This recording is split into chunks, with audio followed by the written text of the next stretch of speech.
wawinjo mano ma kaunti ma Siaya kod mano ma Mombasa wadano winjo ne ma Nyamira kato bang'e aruga ne ka ira jagoro mar Kupet, jagoro maduong' mar Kupet akelo misoni ma pod wano gi studio kar kae gi pod githoth ahinya. Ang'eni moko ma pod gipenjo kar kae ndiko ne time yo machal nade. Wasenjo kanyo kaka jonyuol onego rit nyithindo e kinde gi magine rusa midhiro ma jonyuol bende kale kaachiel koda ka jopuonj. Wawinjo ne ma Nyamira. Mimi naona kwamba serikali yetu inalegeza kamba sana katika idara ya elimu.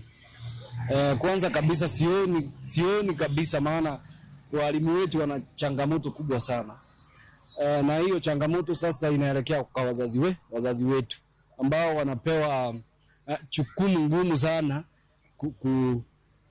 kulipa school fees, mahitaji ambayo serikali ingeingia katikati iwasaidie, lakini hiyo mswada umeelekea kwa wazazi ambao ndio zaidi wanashughulika.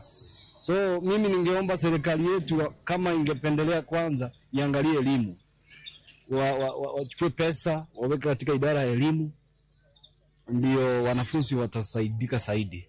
Walimu wanalia na wazazi hawana pesa. Kwa hivyo itakuwa ni mfutano, wafike wapate sio kuzuri, warudi nyumbani, pesa wanatumwa kuna pesa, yani usalama kwa wanafunzi itakuwa vibaya sana. Mara nyingi naonanga hii serikali yetu huwa wanaahidi mingi kuliko ile yenye wanaweza kutekeleza.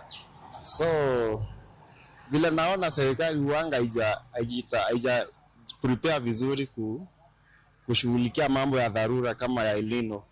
So hata tunaomba Mungu tu hata hiyo elino ipite. Kwanza muhula uliopita kulikuwa na migomo mingi katika mashule, itaathiri sana. Syllabus coverage itakuwa ngumu sana. Winjo kanyo wach ma jo